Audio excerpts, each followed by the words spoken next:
같이 기도하겠습니다.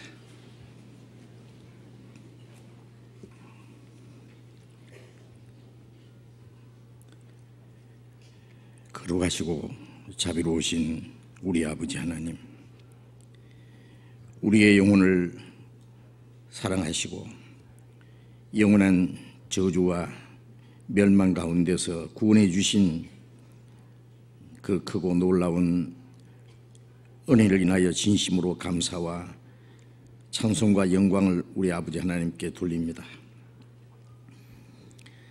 이 세상은 죄와 저주와 온갖 비참한 일들만 가득하지만은 주님께서 우리의 마음속에 참된 자유와 평화 그리고 영원한 소망과 참된 기쁨을 주셨습니다. 이 험악한 세상 사는 가운데도 우리를 버려두지 아니하시고 항상 우리와 함께 하시며 우리의 연약함을 담당하시고 진리 가운데로 인도하시고 지켜주시는 그 크신 은혜를 인하여 감사를 드립니다. 이 세상 많은 사람 가운데서 먼저 우리를 불러서 거룩하게 구별해 주신 주님, 이 시간 주님의 피로 구속함을 받은 저희들 주님 앞에 함께 모여서 주님의 은혜와 영광을 찬송하며 주님의 말씀을 배우며 주님의 몸된 교회 안에서 거룩한 교제를 갖게 해주신 주님, 이 시간에도 주님이 우리와 함께 계심을 믿습니다. 여기에 있는 우리 각 사람을 굽여 살펴주시고 하나님의 자비로운 능력의 손으로 더욱 붙들어 주시고 주님의 은혜와 생명으로 우리에게 더욱 충만히 채워주시고 주님의 진리의 말씀으로 우리를 더욱 거룩하게 온전하게 세워주셔서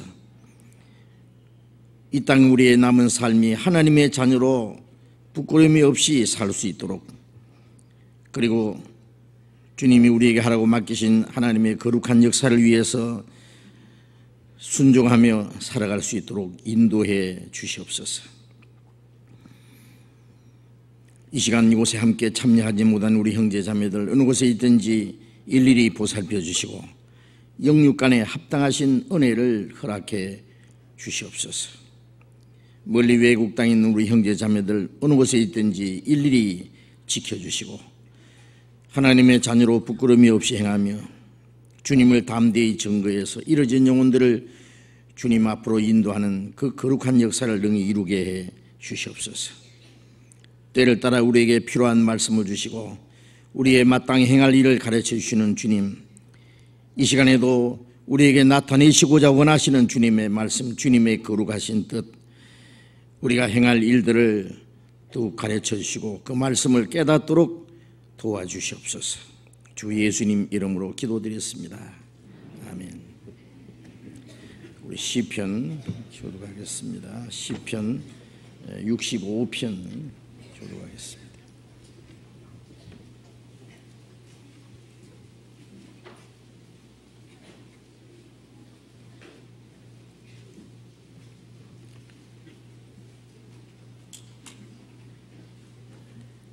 시편 65편 구약성경 846페이지 시편 65편 1절부터 끝절까지 교독하겠습니다.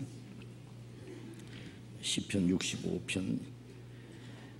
하나님이여, 찬송이 시온에서 주를 기다려오며 사람이 서원을 주께 이행하리이다.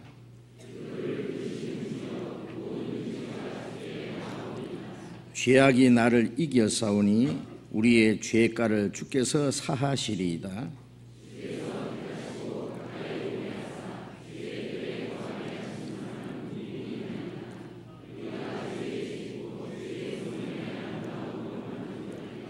우리 구원의 하나님이시여, 땅의 모든 끝과 먼 바다에 있는 자에 의지할 주께서 의를 좇아 의미하신 일로 우리에게 응답하시리이다.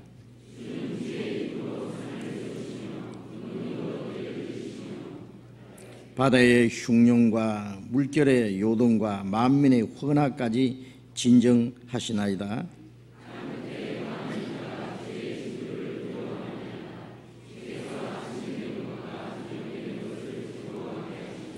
땅을 권고하사 물을 대어 심히 윤택해 하시며 하나님의 강에 물이 가득하게 하시고 이같이 땅을 예비하신 후에 저에게 곡식을 주시나이다.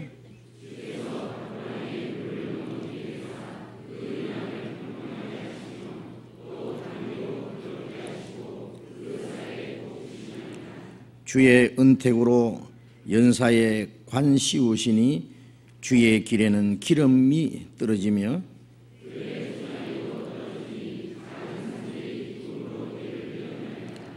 같이 읽겠습니다. 초장에는 양떼가 입혔고 골짜기에는 곡식이 덮였으며 저희가 다 즐거이 외치고 또 노래하나이다. 찬양대 찬송해 주시겠습니다.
성경 마태복음 5장을 찾겠습니다. 마태복음 5장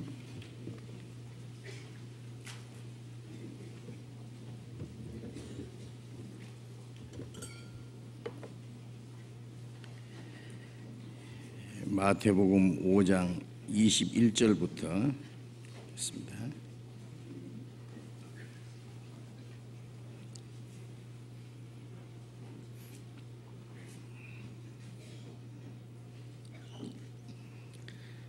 마태복음 5장 21절부터 읽습니다. 옛 사람에게 말한 바 살인치 말라. 누구든지 살인하면 심판을 받게 되리라 하였다는 것을 너희가 들었으나 나는 너희에게 이르노니 형제에게 노하는 자마다 심판을 받게 되고 형제를 대하여 나가라 하는 자는 공회에 잡히게 되고 미련한 놈이라 하는 자는 지옥불에 들어가게 되리라. 그러므로 예물을 제단에 드리다가 거기서 내 형제에게 원망 들을 만한 일이 있는 줄 생각나거든 예물을 제단 앞에 두고 먼저 가서 형제와 화목하고 그 후에 와서 예물을 드리라. 너를 송사하는 자와 함께 길에 있을 때에 급히 사화하라. 그 송사하는 자가 너를 재판관에게 내어주고 재판관이 관리에게 내어주어 옥에 가둘까 염려하라. 진실로 네게 이르노니 네가 홀이라도 남김이 없이 다 갚기 전에는 결단코 거기서 나오지 못하리라. 또 간음치 말라 하였다는 것을 너희가 들었으나 나는 너희에게 이르노니 여자를 보고 음욕을 품는 자마다 마음에 이미 간음하였느니라. 만일 내 오른손이 너로 실족해 하거든 빼어 내버리라. 네 백체 중 하나가 없어지고 온 몸이 지옥에 던지우지 않는 것이 유익하며 또한 만일 내 오른손이 너로 실족해 하거든 찍어 내버리라. 네 백체 중 하나가 없어지고 온몸이 지옥에 던지우지 않는 것이 유익하니라. 거기까지.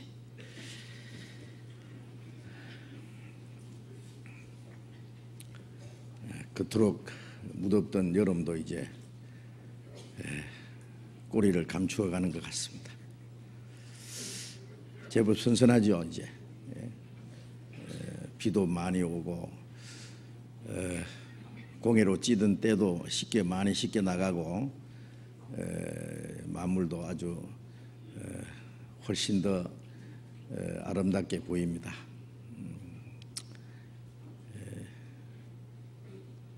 청고마비 계절이라고 합니까? 말이 살찌고 하늘이 높다 그러는데요. 자주 구름이 끼어서 하늘이 높은 건 잘 모르겠는데 어쨌든 말만 살찌는 것이 아니라 모든 곡식이 연걸어 가고 또 모든 만물이 이제 좀 성숙해가는 이 계절에 우리 그리스도인들도 훨씬 더 성숙해지고 우리의 마음이 셰프른 저 하늘을 향해서 더 높이 올라가는 그러한 마음을 또 느낍니다. 조금 있으면은 가을이 오고 또 겨울이 오겠죠. 이 땅이 우리의 삶도 잠시 후에 끝나고 하나님이 계획하신 대로 이 땅에 구원의 역사가 끝나면은 끝까지 회개하지 않는 자들을 향한 하나님의 진노와 심판의 날이 임할 것이고 예수님 말씀하신 대로 알곡은 모아 곳간에 들이고 죽쟁이는 끄지 않는 불에 태우시라는 말씀대로 천국에 들어갈 수 있는 알곡과 같은 그리스도인들, 지옥에 갈 수밖에 없는 죽쟁이들이 마지막에 구별돼서 하나님의 심판을 받게 될 겁니다.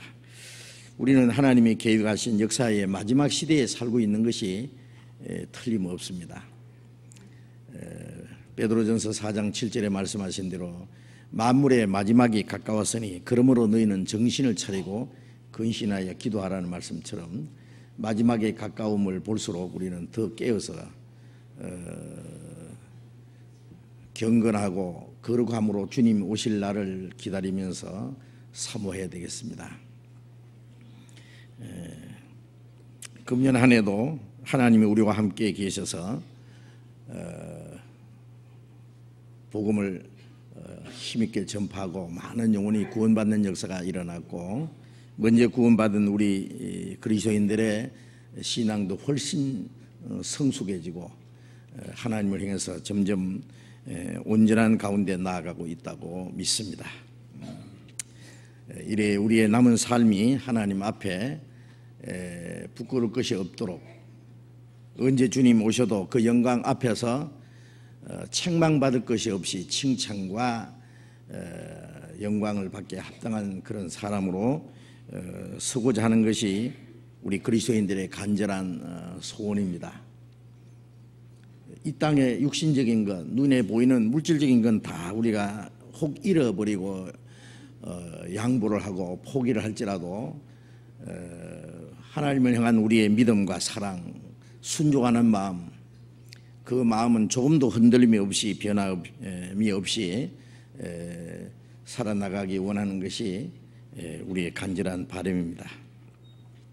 우리 주일 아침에 마태복음 5장을 계속 공부를 했습니다. 우리 학예 수양회 이전에 계속 배우다가 학예 수양회 후에 새로 구원받으신 분들을 위해서 몇 주간 말씀드리라고 마태복음 5장 공부를 잠깐 연결했는데, 오늘부터 주일 아침에는 마태복음을 계속 공부를 하겠습니다. 오늘은 5장 이제 읽은 부분을 이제 공부를 하겠습니다.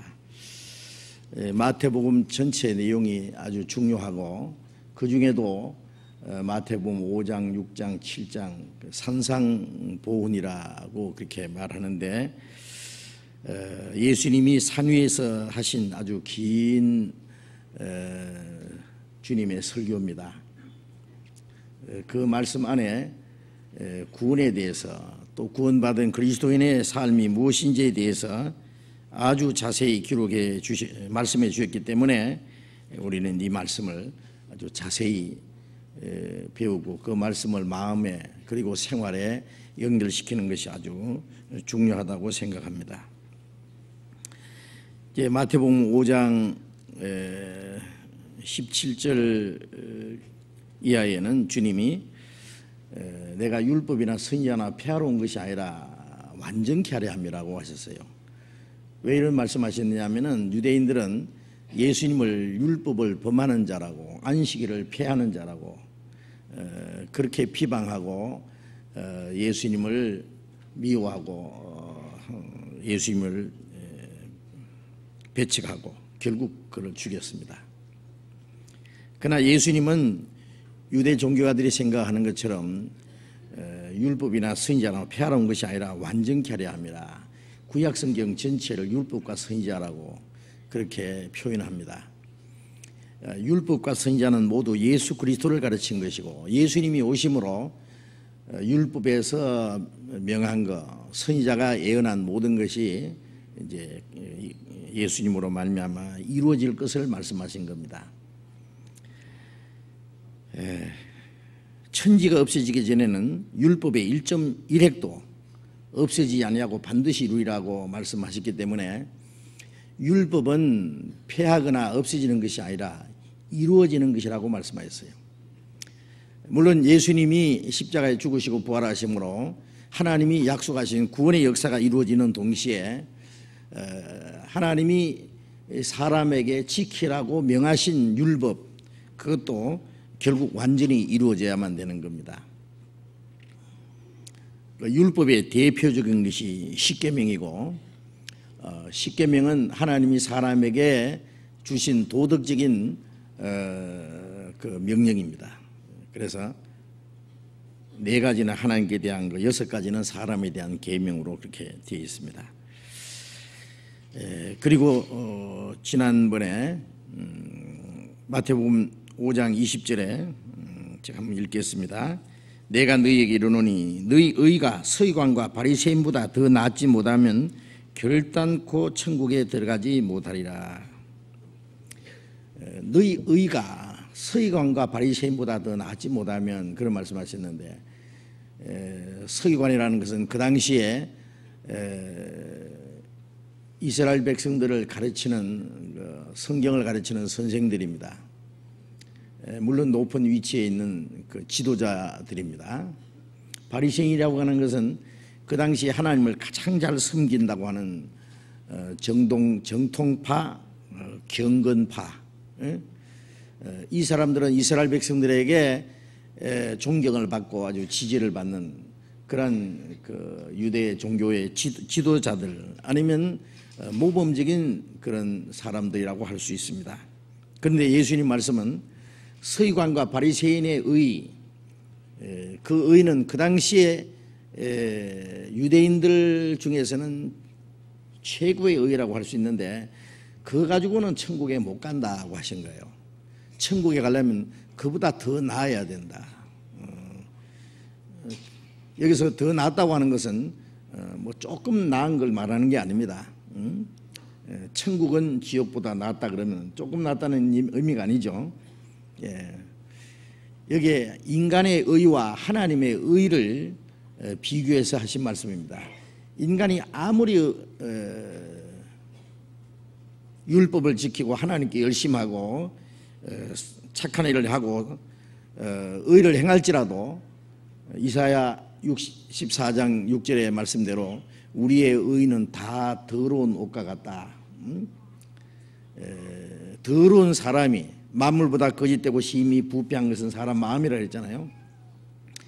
나면서부터 죄인으로 태어나서 타락된 마음을 가지고 죄악 가운데 행하는 사람이 더러운 옷을 입고 하나님 앞에 서려고 하는 것처럼 인간의 의라고 하는 것은 더러운 옷과 같다. 이 더러운 죄인이 더러운 걸레 쪼가리로 자기의 수치를 어떻게 가릴 수 있겠어요? 아담이 선악과를 따먹고 벌거벗은 수치를 발견하고 무화과 잎으로 치마를 만들어 입었지만은 하나님이 부르실 때 우리가 벗었으므로 두려워하여 숨었나이다라고 고백한 것처럼 그 무화과 잎사귀가 그들의 수치를 가릴 수 없고 더러운 옷이 인간의 죄악을 가릴 수 없다는 말씀이요. 인간의 의는 다 더러운 옷과 같고 잎사귀와 같다고 그렇게 말씀했습니다. 그러니까 바리새인과 서기관의 의는 그 당시에 인간이 행할 수 있는 최고의 의라고 할 수 있는 것이지만은 그 의 가지고는 천국에 결단코 들어가지 못하고 그보다 더 나아야 된다고 했어요. 더 나은 의는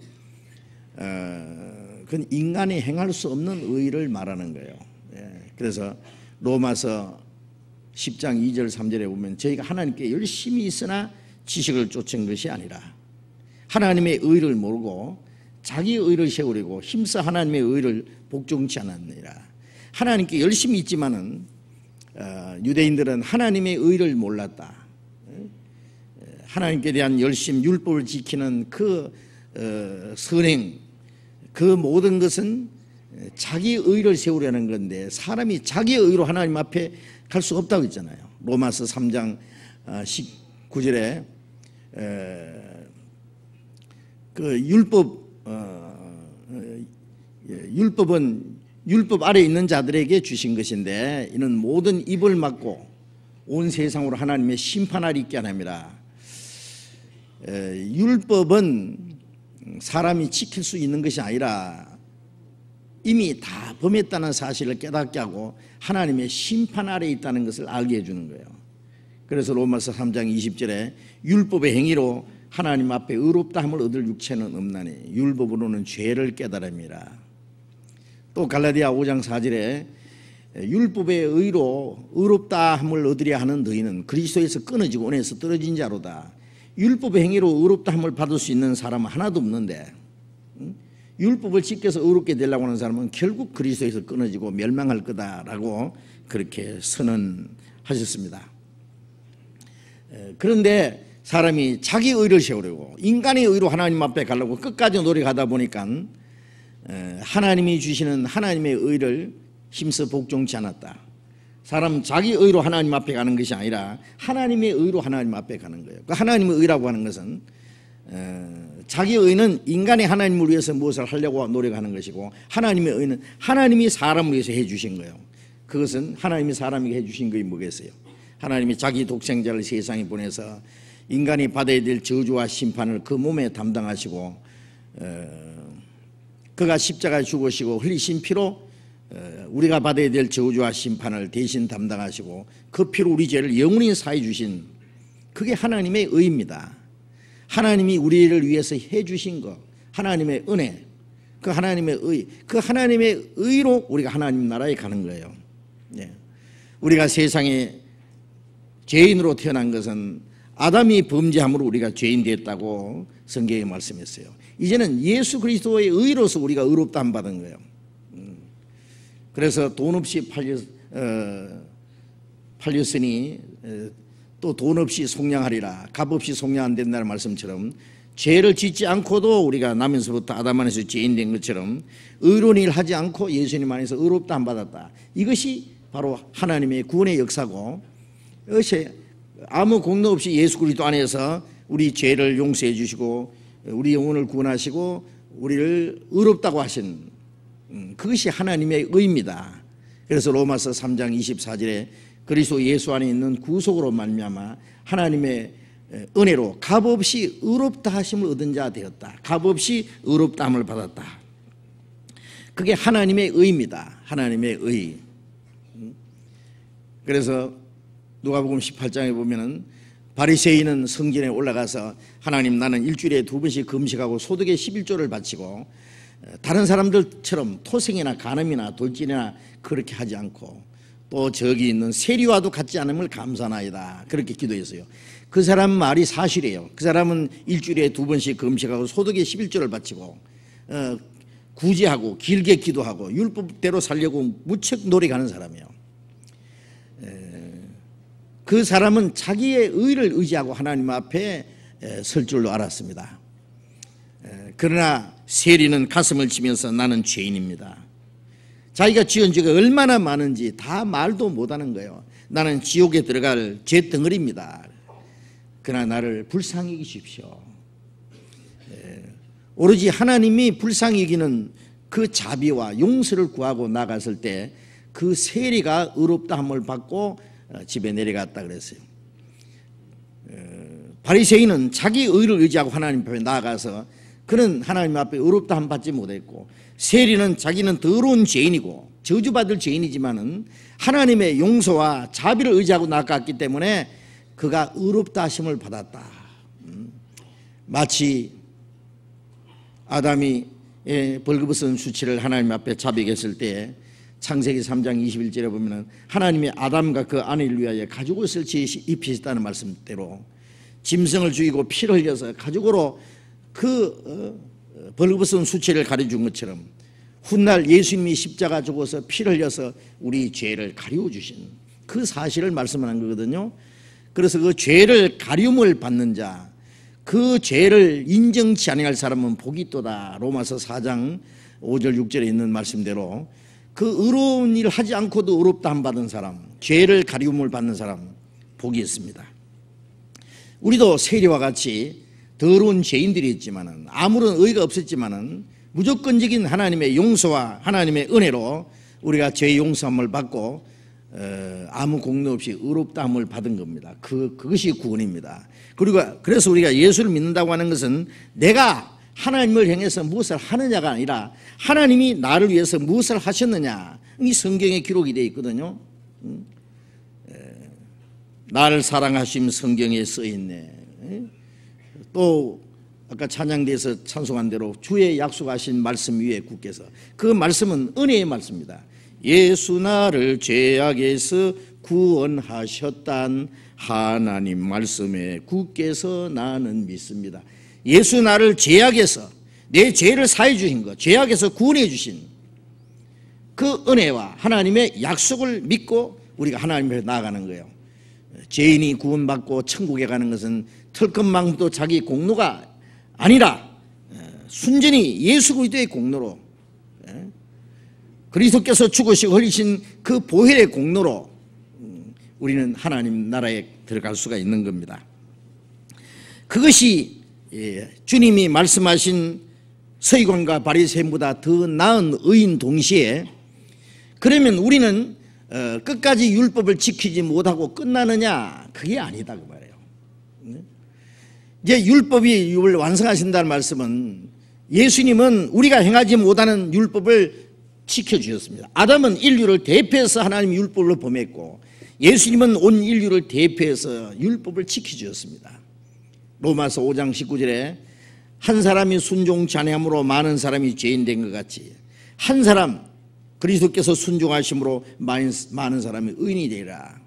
우리가 의인 된 것은 예수님의 의로, 예수님은 우리를 의롭다 하기 위해서 실제로 한 인간으로서 하나님의 율법을 다 지켜주시고 의인이 되신 거예요. 그 의를 우리에게 주시는 거예요. 그러니까 율법의 의는 예수님이 실제로 지켜주셨고, 우리가 받아야 될 율법의 저주는 죄 없는 예수님이 죽음으로 이루어지셨고, 예? 그래 갈라디아 3장에 말씀하신 대로 그리스도께서 나무에 달려 그 몸으로 우리가 받을 저주를 담당하셨다 그랬어요. 주님이 십자가 죽으신 것은 우리가 범한 율법에 대한 저주입니다. 그리고 이제 구원을 받은 사람이, 받은 사람 속에 성령이 계시기 때문에 로마서 8장 3절 4절에 있는 말씀대로 육신을 좇지 않고 성령을 따라 행하는 우리에게 율법의 요구가 이루어지게 합니다. 구원받은 사람 속에 성령이 계신데 그 성령은 우리의 마음과 생활을 변화시켜서 하나님이 기뻐하시는 뜻을 행하도록 하십니다. 그래서 율법의 요구를 이루게 하십니다. 율법의 요구는 뭐예요? 사랑이죠. 마음을 다하고 목숨을 다해서 하나님을 사랑하고 이웃을 내 몸같이 사랑하라는 것이 율법의 요구인데, 우리가 성령을 따라 살면은 구원받은 사람은 이제 육신을 따라 사는 것도 아니고 율법을 따라 사는 것도 아니고 성령을 따라 사는 겁니다. 성령의 가르치심과 인도하심 안에 살면은 율법의 요구가 이루어진다. 즉 하나님을 사랑할 뿐 아니라 이웃을 내 몸같이 사랑하게 됩니다. 그러면 율법이 완성되는 거다. 율법의 의는 주님이 생활 속에, 예수님의 생애 속에 이루어지고, 율법의 저주는 십자가에서 담당하셨고, 율법의 요구는 이제 그리스도인의 삶 속에서 이루어진다는 겁니다. 그렇게 해서 결국 율법은 완성되는 겁니다. 그리고 또 바리새인과 서기관보다 더 나은 의, 그걸 누가 할 수 있는 거예요? 우리가 천국에 들어가는 의는 예수님의 공로로 들어가고, 구원받은 사람은 실제로 바리새인과 서기관보다 더 의가 나아야 됩니다. 서기관과 바리새인들 속에는 성령이 없었습니다. 그들은 거듭나지 못했습니다. 그렇기 때문에 그들은 진정한 의미에서 율법을 지킬 수 없습니다. 그러나 구원받은 그리스도인들 속에는 하나님의 생명이 와 계시고 하나님의 성령이 우리 안에 계시기 때문에 서기관과 바리새인보다 훨씬 의롭게 살 수 있어요. 살 수 있어야 됩니다. 실제로. 네. 구원받은 후에 그냥 옛날처럼 적당하게 살다가 아마 천국에 가면 된다, 그게 아니에요.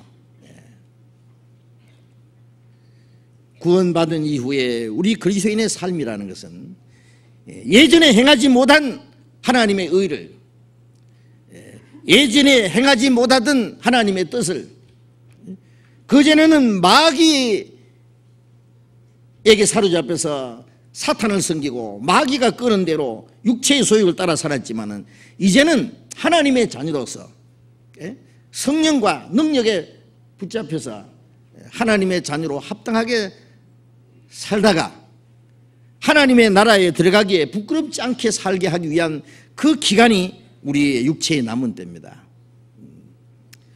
전에는 우리 육체의 소욕을 따랐지만은 살았지만은 이제는 하나님의 뜻을 따라서 한다. 베드로전서 4장 2절에 말씀하신 대로 다시는 육신의 소욕을 따라 행하지 않고 하나님의 뜻을 조차 우리의 육체의 남은 때를 살게 하려 합니다. 우리의 육체의 남은 때는 이제는 하나님의 뜻을 따라 살기 위해서 우리에게 허락하신 것입니다. 그래서 하나님을 기쁘시게 하고 하나님 나라에 들어가게 합당한 그러한 준비를 위해서 사는 겁니다. 그 삶이라고 하는 것은 이제 거듭나지 못한 사람은 도저히 상상할 수 없는, 허물과 죄로 죽었던 영혼들은 물론 그걸 할 수 없는, 죽은 자가 어떻게 그 일을 행할 수 있겠어요? 이제는 구원받은 사람은, 산 자는, 하나님의 자녀는 하나님 아버지를 기쁘시게 하고 하나님의 뜻대로 살 수가 있습니다. 그것을 제게 여기에서 계속 말씀하시고 있는 겁니다. 그래서 21절 다시 읽겠습니다. 마태복음 5장 21절. 옛 사람에게 말한 바 살인치 말라. 누구든지 살인하면 심판을 받게 되려 하였다는 것을 너희가 들었으나, 옛 사람은 구약시대 이스라엘 백성들입니다. 출애굽기 20장에 보면은 이스라엘 민족의 애굽에서 나온 후에 광야에서 시내산에서 하나님이 그들에게 율법을 주셨습니다. 특별히 십계명을 주셨습니다. 십계명의 6째 계명이 살인하지 마라. 살인하지 말라 하였다는 것을 너희가 들었으나 나는 너희에게 이르노니, 이 말씀을 보면은요, 이스라엘 백성들은 모세로 말미암아 하나님이 주신 율법, 그 중에도 하나님이 직접 기록해 주신 십계명은 정말 거룩하고 완전한 것으로 여기는 거예요. 그런데 예수님이 옛사람에게, 이스라엘 백성들에게 말한 바, 살인하지 마라, 하나님이 주신 계명 하였던 걸 너희가 들었으나 나는 너희에게 이르노니, 그건 하나님이 이스라엘 백성들에게 주신 그 계명보다도 더 높은 계명이라는 뜻입니다. 옛사람에게, 이스라엘 백성들에게 하나님이 말씀하셨지만 나는 너에게 말한다. 나는. 아마 이 말을 유대인들이 들었을 때요, 아마 기가 막혔을 거예요. 저 사람이 하나님보다 자기가 더 높으단 말이냐, 하나님의 율법을 마음대로 자기가 고치겠다는 거냐. 전에는 그랬지만은 나는 다르게 말한다. 그보다 더 완전한 것을 말하겠다, 그런 의미입니다. 그러니까 유대인들은 예수님이 하시는 말씀이 그 이해가 안 되는 거예요. 자기가 하나님이 된 것처럼, 아니 하나님보다 더 높은 권위를 가지고 이 얘기하는 것처럼 들리기 때문에 나는 너에게 이르노니, 22절에 봅니다. 나는 너에게 이르노니 형제에게 노하는 자마다 심판을 받게 되고 형제에 대하여 나가라 하는 자는 공회에 잡혀야 되고 미련한 놈이라 하는 자는 지옥불에 들어가게 되리라. 살인이라는 것은 인간이 행할 수 있는 최악입니다. 그렇잖아요? 우리가 살인이라는 말만 들어도 아주 섬뜩하고 끔찍하고 무섭잖아요. 살인했다 그러면 아주 소름이 끼칩니다. 이 살인하지 말라는 이 계명은 하나님이 주신 생명을 존중하라 그 말이에요. 해치지 마라 그 말입니다. 사람이 짐승을 잡아 죽이든지 잡아 먹든지 그거는 모든 사람에게 주신 거지 않습니까? 그래서 창세기 1장 27절 28절에 하나님이 사람을 자기 형상대로 만드신 후에 공중의 새와 바다의 고기와 땅에 움직이는 모든 생물을 다스리라. 잡아먹든지 부려먹든지 그건 사람을 위해서 주신 것이기 때문에. 그러나 하나님의 형상대로 지음받은 사람의 생명을 해치는 것은 하나님이 허락하지 않습니다. 하나님의 거룩한 계획과 목적을 위해서 하나님의 형상대로 지음받은 사람의 생명을 해치는 것은 바로 그것을 만드신 하나님을 대적하는 거예요. 그렇잖아요? 하나님을 대적하는 거예요. 어떤 사람이 자기가 낳은 아들이나 딸을 누가 죽였다 그러면요, 자기를 죽인 것과 같이 여기는 거예요. 그렇잖아요? 예? 그 귀한 자녀를 죽였다, 그건 야단납니다. 지난번에 보셨잖아요. 대기업의 회장님이 자기 아들이 좀 맞았다고 해서 자기가 막 힘센 사람 데려가서 막 두들겨 패고, 자기 입장에서는 정당합니다. 감히 내 아들을 건드리다니. 이제 법에 의해서는 이제 문제가 됩니다. 아마 그건 당연한 생각일 거예요. 그렇잖아요. 하물며 하나님이 자기 형상대로 창조하신 사람이 사람을 죽이는 것을 하나님이 용납하겠습니까? 살인하지 마라. 이건 하나님이 주신 생명을 존중히 여기라는 그런 명령입니다. 생명은 하나님에 속한 것이기 때문에. 그러나 창세기 4장에 보면은 가인이 자기 동생 아벨을 돌로 쳐 죽여버렸습니다. 하나님이 아벨의 제사는 받으셨고 가인의 제사는 받지 않으셨기 때문에 가인이 시기가 나고 질투가 생기고 미워하고 분하고, 그래서 하나님이 받으신 그 아벨을 죽여버렸습니다. 요한일서 3장 12절에 가인은 악한 자에게 속하여 가우를 죽였으니 어찐 영고뇨. 그런 악한 자에게 속하여 동생을 죽였다. 악한 자가 뭐예요? 마귀예요. 가인의 마음속에 그 시기가 생기고 질투, 미운 마음, 분내는 마음을 생기게 해서 동생을 쳐 죽임으로써 최초의 살인자가 됐는데, 그렇게 끔찍한 살인을 하도록 한 자가 누구냐? 마귀다, 그렇게 말하냐. 마귀, 악한 자가. 요한복음 8장 44절에 보면은 예수님이 유대인들에게 말씀했습니다. 너희는 너희 아비 마귀에게서 났으니 너희 아비의 욕심을 너희도 행하고자 하느니라. 저는 처음부터 살인한 자예요. 진리가 그 속에 없으므로 진리에 서지 못하고 거짓을 말할 때마다 제 것으로 말하는 이는 거짓말장의 거짓의 아비가 되었습니다. 유대인들은 예수님을 미워했습니다. 핍박했습니다. 죽이려고 했습니다. 예수님 말씀에 너희 아비 마귀가 너희 속에 역사하는 거다. 그는 처음부터 살인자다. 에덴 동산에서 아담과 하와의 영혼을 죽여버렸어요. 하나님은 먹는 날, 선악을 알게 한 나무 실과를 먹는 날 죽으리라고 했는데 마귀는 결코 죽지 아니하리라. 그래가지고 미혹해서 그 영혼을 죽게 했습니다. 그 마귀는 가인 속의 역사에서 동생을 죽였습니다. 처음부터 살인자. 그러니까 이 살인자의 두목은 누구냐? 마귀입니다. 마귀. 그 사람들은 이제 마귀에게 잡혀서 마귀가 시킨 대로 하는 거예요. 그들은 그 유대 종교가들, 제사장들과 율법사들 속의 역사에서 하나님의 아들을 죽였습니다. 사도행전 7장에 보면은 7장 52절에 스데반이 그런 말을 했죠. 이스라엘 백성들에게 너희는 의인을 잡아준 자요 살인하는 자가 되나니. 이스라엘 종교가들 뿐 아니라 이스라엘 백성들은 하나님의 아들을 죽이라고 데모했습니다. 의인을, 하나님이 보내신 의인을 잡아준 자요 살인한 자가 된다. 그들 속에 마귀가 역사했습니다. 마귀가. 요한복음 16장 2절에 예수님 말씀에 제자들이 그랬습니다. 내가 너희에게 미리 말하는데 조금 있으면 너희를 죽이는 자가 말하기를 이것이 하나님을 섬기는 예라 하리라.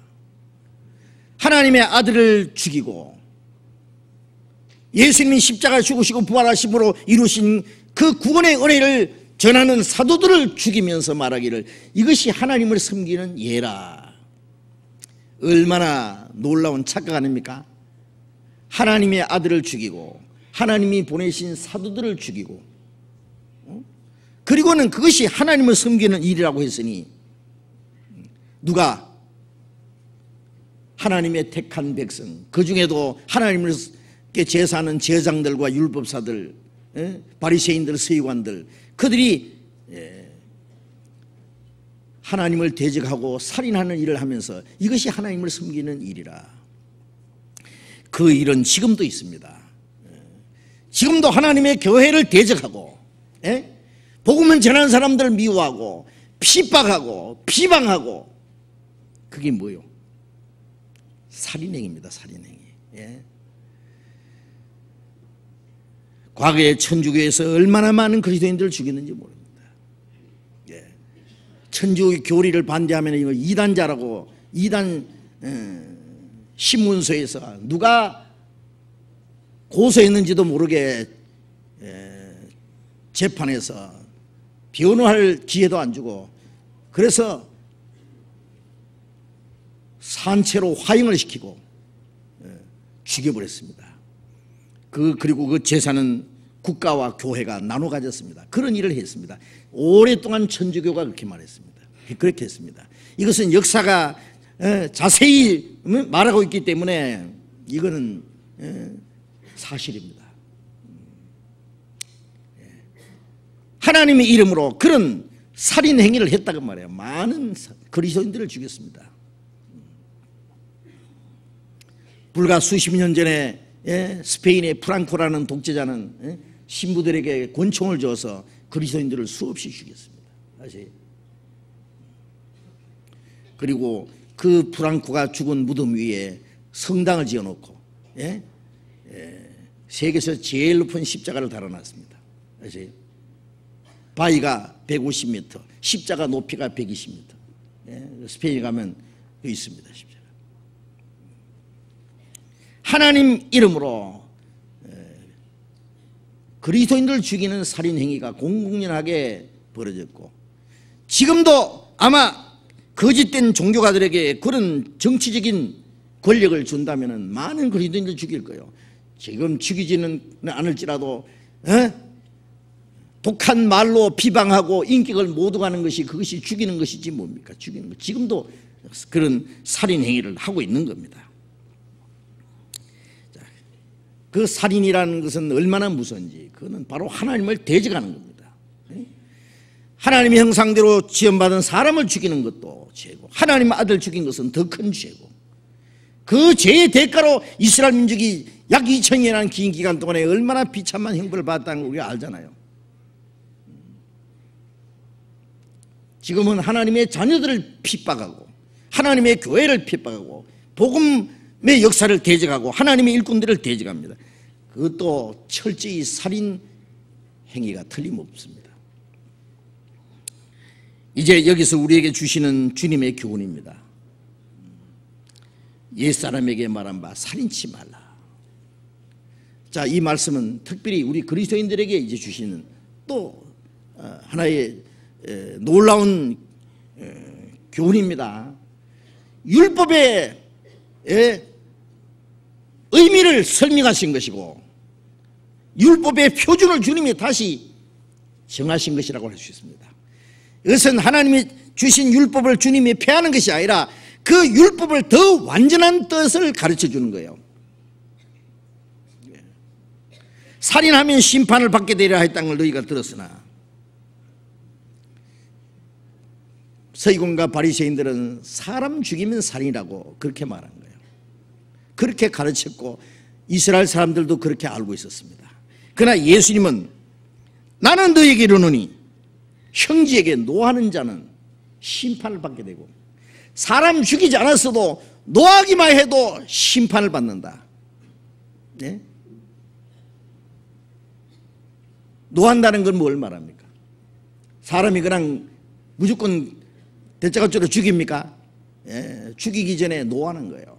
가인도 분노했습니다. 아벨을 시기하고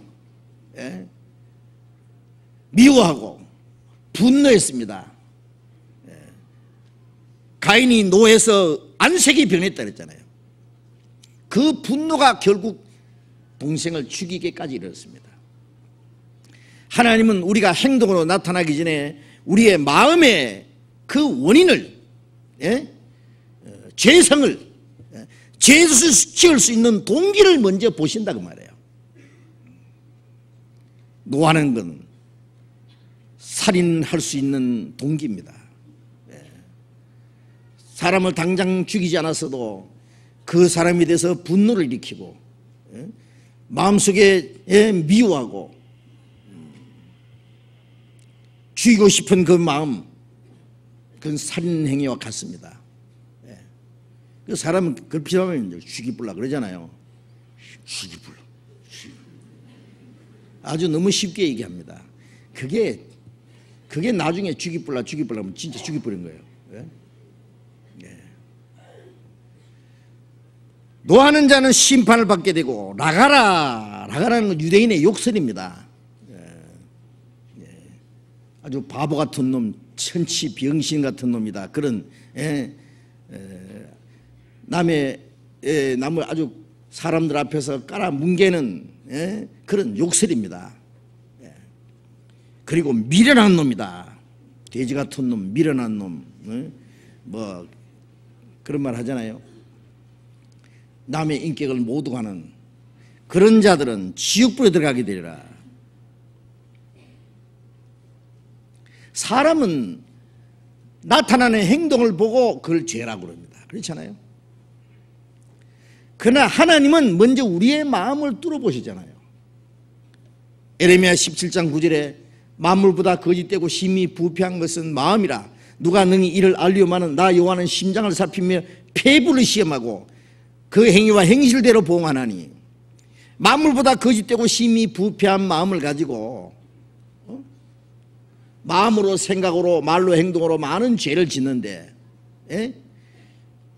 하나님은 그 마음에 남을 미워하는 마음, 분노하는 마음, 남의 인격을 무시하고 멸시하는 그 마음, 마음으로 생각으로 짓는 죄까지 다 보시고 행동으로 나타난 죄와 같이 여기시는 거예요. 아시죠?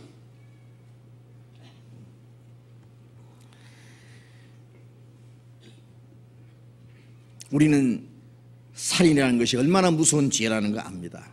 아주 끔찍하다고. 감히 살인을 하다니.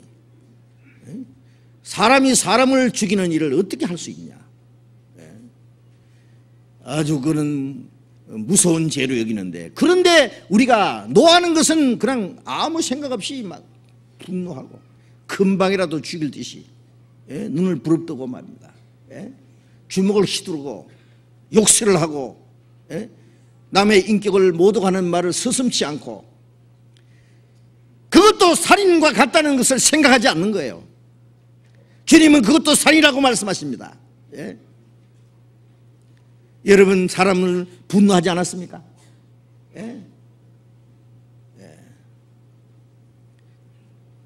사람들에게 아주 감정을 가지고 말이죠. 그리고 아주 독한 욕설을 하고 남의 인격을 모독하는 말 하지 않았어요? 요한일서 3장 14절에는 15절에는 미워하는 자는 살인하는 자라, 미워하는 자는 살인하는 자로 했습니다. 형제를 미워하는 자는 살인하는 자니 살인하는 자 속에 영생이 거하지 않는 줄 내가 안다고 했습니다.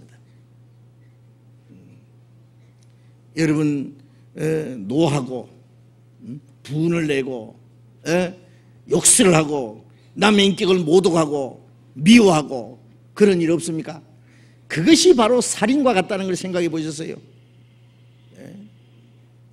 사람은 꼭 밖으로 나타나는 죄만 생각하는데 하나님이 보실 때는 다르다 그 말이에요. 다르다고. 사람을 때려 죽인 사람이나 분노하는 사람이나 독한 미움을 가진 사람이나 남의 인격을 모독하는 사람이나 동일한 살인이라고 하나님은 그렇게 말씀하십니다. 아시죠? 이것을 우리가 안다면 그런 행동을 함부로 하지 않을 겁니다. 야고보서 1장 20절에 보면은 성내는 것이 하나님의 의를 이루지 못한다고 했습니다. 골로새서 3장 8절에는 너희는 독한 시기와 악독이 있지 않느냐, 그걸 내버리라고 그랬습니다. 그걸 벗어버려야 됩니다. 그런 죄를 벗어버려야 됩니다. 그게 얼마나 큰 죄라는 것을 깊이 생각해야 되겠어요. 그리스도인들은 사람 죽이지 않았다고 자랑하지 마십시오. 나는 사람 안 때려 죽이기 때문에 살인 안 했다. 그러나 주님 보실 때 얼마나 많은 살인을 행했어요.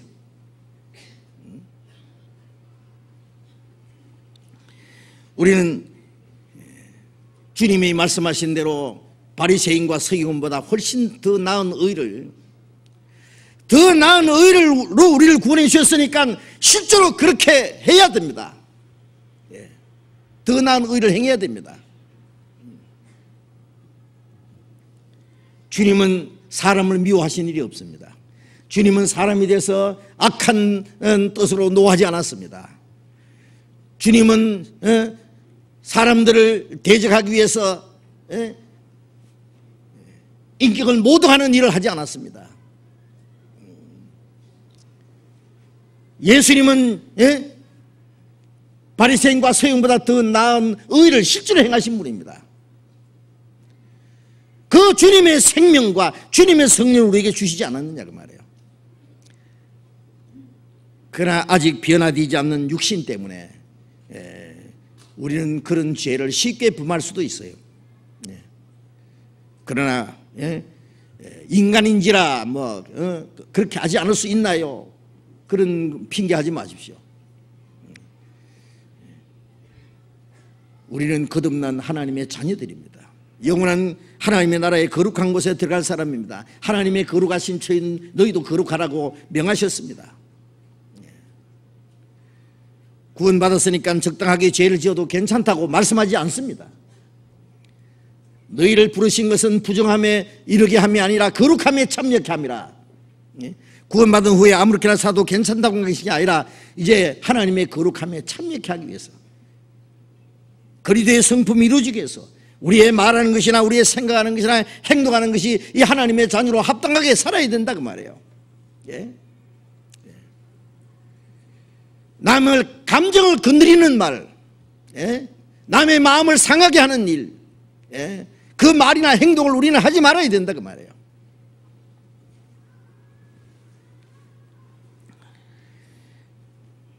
스트레스를 주는 것은 살인 행위와 같다는 얘기 들으셨죠? 내 마음이 상하고 내 감정이 상하고 기분이 상하고 그게 스트레스가 쌓이면 병이 생깁니다. 생명을 이제 단축시키는 거예요. 아시겠어요? 식물도요, 스트레스 받는다 그러죠. 식물을 똑같이 화분을 몇 개 딱 갖다 놓고요, 똑같은 꽃을 심어 놨다고요. 그러다 이름을 각각 붙인답니다. 너는 베드로고, 너는 요한이고, 너는 야고보고, 너는 가룟 유다. 그래서 매일 똑같이 물을 줍니다. 물을 줄 때마다 베드로도 칭찬하고 요한도 칭찬하고 야고보도 칭찬하고, 야, 너 좋다. 가룟 유다, 너 나쁜 놈, 죽일 놈, 급살 맞을 놈, 매일 욕하면서. 그러면 금방 말라 죽을 뻔했네요. 뭐 시험적으로 한번 해보세요. 가능성이 있습니다. 식물도 사랑해야 동물이나 식물이나 오래 삽니다. 그렇지 않고 미워하면 빨리 죽습니다. 사람을 미워하고 스트레스를 주면 빨리 죽습니다. 빨리. 역시 살인행위다 그 말이에요. 살인행위. 그렇기 때문에 남에게 스트레스 주는 말, 행동을 아주 조심해야 돼요. 주의합니다. 왜? 내가 그 사람을 죽일 수 있어요. 실제로 기분 나쁜 말을 듣고는요, 금방 밖에 나가서 자살해 버리는 사람이 있어요. 어떤 아들이 말이죠, 성적이 나쁘게 받아왔어요. 너 같은 놈은 바보 천치 같은 놈, 공부도 못하고 맨날 너 같은 놈 죽을 뻔했는데 실제로 나가 죽을 뻔했대요. 그래, 나는 죽을게. 광에 빠져 죽을 뻔했대요. 말 한마디가 사람을 죽입니다. 알겠어요? 죽이까지 하지 않더라도 서서히 죽입니다. 그 말이. 말한 사람은 말하고 잊어버려요. 자기는. 그러나 그 상처를 입은 사람은 오랫동안 그 고민하고 괴로워합니다. 아시죠? 네. 사람 죽이는 사람은 간단하게 죽이죠. 말도 마찬가지예요. 그냥 자기 감정대로 내뱉은 말 한마디가 얼마나 깊은 상처를 주고 그 병을 심어주고 결국 죽게 할 수 있다고 말해요. 그러나 그것 때문에 죽은 줄 아무도 모를 거예요. 그러나 실제로 죽일 수도 있습니다. 말 한마디. 주님은 그것을 우리에게 말씀하십니다. 그리고 이 자살이라는 것도 살인이라는 거 아시죠? 하나님이 주신 생명을 스스로 끊는 것도 이것도 살인입니다. 구약에 보면 이스라엘 초대 임금 사울이요, 다윗을 죽이려고 따라다니다가 이제 전쟁터에서 자기가 패전한 걸 보고 그냥 칼에 엎드려져서 죽어버렸습니다. 사울이 자살했습니다. 가룟 유다도 예수님을 은30에 팔아버린 후에 심한 자책감에 의해서 목을 메어 자살했다고 말씀했습니다. 그는 지옥으로 떨어졌습니다. 자기 생명을 스스로 끌어버리는 것도 자살이다 그 말이에요. 요즘에 자살한 사람이 얼마나 많은지 아세요? 얼마 전에 통계된 거 보니까 한국에서요, 교통사고로 죽는 사람보다 자살해서 죽는 사람이 더 많대요. 1년에 10,000명 이상. 아세요? 끔찍합니다. 자살하는 사람 왜 자살하느냐 하면요, 육신적으로나 정신적으로 말할 수 없는 고통을 견디지 못해서 이 고통에서 벗어지기 위한 수단으로 스스로 생명을 끊어버린 거예요. 그것으로서 모든 고통이 끝난다면 다행이겠죠. 그러나 죽음 건너편에 영원한 죽음이, 영원한 고통이 기다리고 있다는 것을 모르고 있는 거예요. 죽은 후에 하나님의 심판과 영원한 멸망이 기다리고 있는데 어떻게 스스로 목숨을 끊을 수 있느냐. 그것을 안다면 아마 자살을 못할 겁니다. 아무리 괴로워도. 죽을 각오를 하면 뭘 못해요, 사람들이. 비겁해요, 자살하는 사람은요. 어떤 문제가 있으면 죽지 말고 살아서 기어코 그 고통에서 벗어나려고 해야 될 거 아니냐 그 말이에요. 어떤 사람은 팔도 없고 다리도 없고 태어날 때부터 지난번에 그 텔레비에 보니까 레나 마리아라는 그 외국인요, 태어날 때부터 여자가 양쪽 팔도 없고 다리는 한쪽은 길고 한쪽은 아주 짧고, 그런데 그가 하나님의 사랑을 깨닫고 아마 구원을 받은 것 같아요. 하나님이 그 어메이징 그레이스라고 하는 그 찬송을 멋있게 부르고요. 그리고 당신은 사랑받기 위해서 태어난 사람. 하나님의 사랑을 받기 위해서 태어났다. 자기는 하나님의 사랑을 받고 행복하다. 얼굴이 얼마나 행복해 보이는지.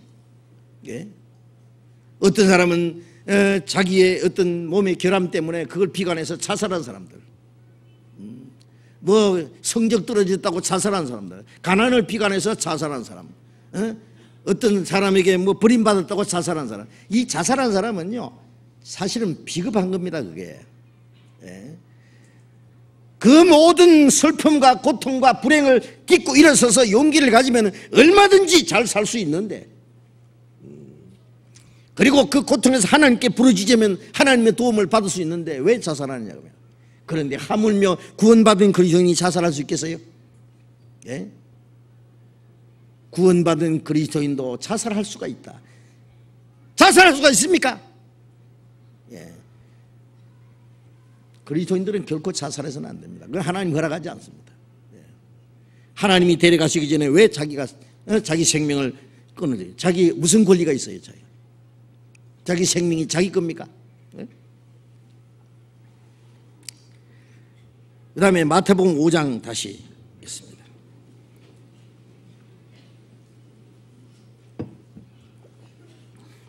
마태복음 5장 23절 봅니다. 그러므로 예물을 제단에 드리다가 거기서 내 형제에게 원망 들을 만한 일이 있는 줄 생각나거든 예물을 제단 앞에 두고 먼저 가서 형제와 화목하고 그 후에 와서 예물을 드리라. 여기 23절이 그러므로 라는 말씀은 앞에 있는 말씀과 연결되는 말씀입니다. 형제에게 노하는 자, 욕설하는 자, 미련한 놈이라는 자는 살인죄와 같다. 형제를 죽이는 것과 같다 그 말이에요. 그러므로 예물을 제단에 드리다가, 예물은 하나님께 드리는 거예요. 왜 드립니까? 마치 가인과 아벨이 하나님께 예물을 드렸잖아요. 하나님과 올바른 관계를 맺기 위해서 예물을 드리는 거예요. 우리가 기도를 하는 것도, 우리가 생활 속에 하나님께 예배하는 것도, 우리가 신앙생활을 하는 모든 것이 하나님과 올바른 관계를 맺으려고 하는 거예요.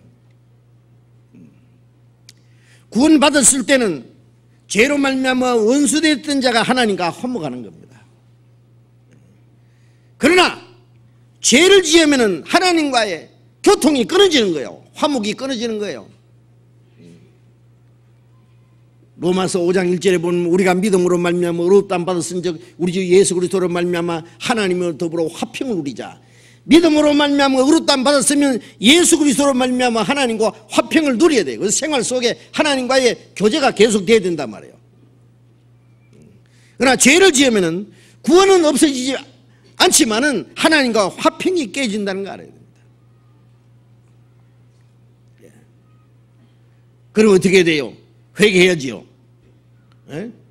철저히 회개하고 돌이키고 우리가 우리 죄를 자백하면 저는 미쁘시고 울어서 우리 죄를 사하신다 했으니까 하나님과 화평을 다시 이루어져야 됩니다. 그런데 하나님과의 그 화평을 이루기 위해서, 하나님과 올바른 관계를 이루기 위해서 우리가 하나님 앞에 예물을 드리다가 형제에게 원망 들을 만한 일이 생각난다는 건 뭘 말해요? 내가 잘못한 게 생각나는 거예요. 아이고야, 내가 형제에게 노했구나. 예? 분노했구나. 예? 그 형제에게 못을 욕을 했구나. 그 형제를 모독하는 말을 했구나. 인격을 무시하는 말을 했구나. 그 형제에게 큰 상처를 줬구나. 그런 생각이 나거들랑 먼저 예물을 두고 먼저 그 형제에게 가서 그 형제와 화목하라 했죠. 먼저 가서 화목하고 그 후에 와서 예물을 드리라. 먼저 해야 될 것과 후에 할 일이 있어요.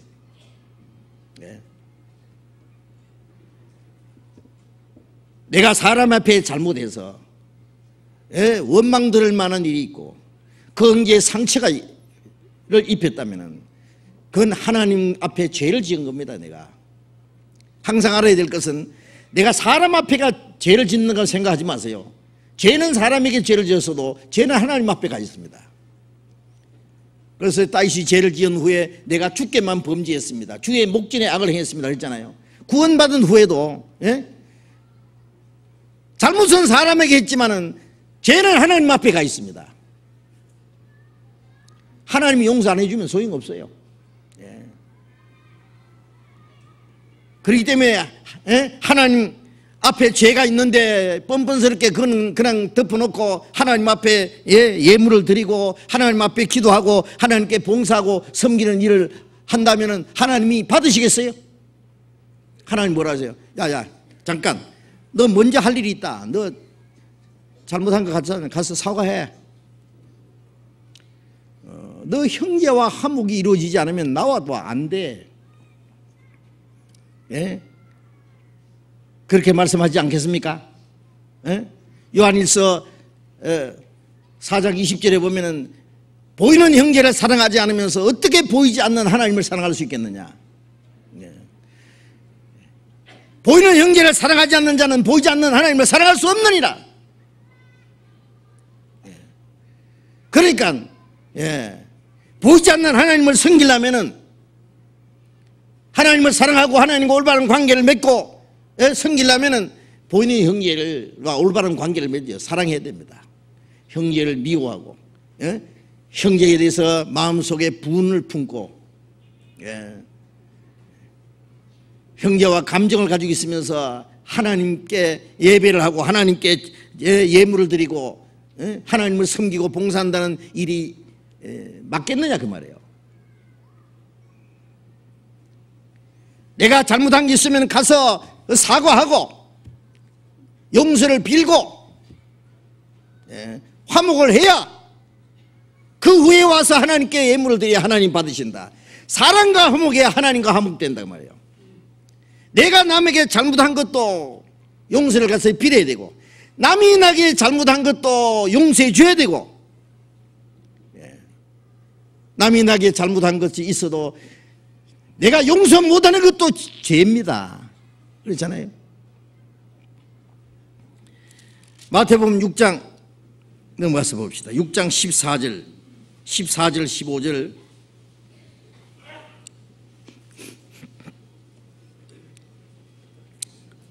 마태복음 6장 14절 15절 같이 읽읍시다. 너희가 사람의 과실을 용서하면 너희 천부께서도 너희 과실을 용서하시려니와 너희가 사람의 과실을 용서하지 아니하면은 너희 아버지께서도 너희 과실을 용서하지 아니하시리라. 사람의 과실을 용서하면은 하나님께서 용서하시고 너희가 사람의 과실을 용서하지 않으면 하나님께서도 너희를 용서하지 아니하시리라. 그러니까 적어도 우리 구원받은 형제 자매들끼리 마음에 문제가 있으면 그 문제를 풀지 않으면 안 됩니다.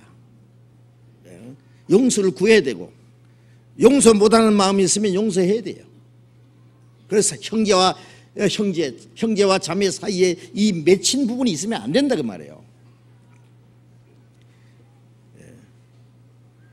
그런데 많은 사람들이 이 하나님의 주님의 말씀을 아무렇게나 생각합니다. 형제와 감정을 가지고 있으면서 그 감정을 그냥 계속 가지고 있는 거예요. 계속 분노를 계속 가지고 있습니다. 성경에 분을 품어도 해가 찜도록 지로대로 분을 품지 마라. 분이 일어나는 것은 어쩔 수 없지만 그걸 계속 가지고 있으면 안 된다 그 말이에요. 그런 말 있잖아요. 새가 머리 위로 날아가는 것은 막을 수 없지만 새가 머리에다가 둥지를 트는 것은 막아야 된다. 그렇죠. 우리 마음속에 죄가 서쳐가는 것, 욕심이 생기고 미운 마음이 생기고 분노가 생기는 그것은 막을 수 없지만 그 죄가 우리의 마음에 자리 잡고 우리 마음을 주관하는 것은 그건 막아야 됩니다. 마귀가 우리의 구는 못 뺏어가도 우리의 신앙은 망쳐놓을 수 있습니다. 우리의 마음속에 형제를 미워하는 마음을 심어주고 분노하는 마음, 감정을 심어주고 그리고 화목하기를 싫어합니다. 쓸데없는 고집이 있습니다. 화평케 하는 자는 복이 있나니 저희가 하나님의 아들이 일컬음 받을 것이라고 예수님이 그러셨잖아요.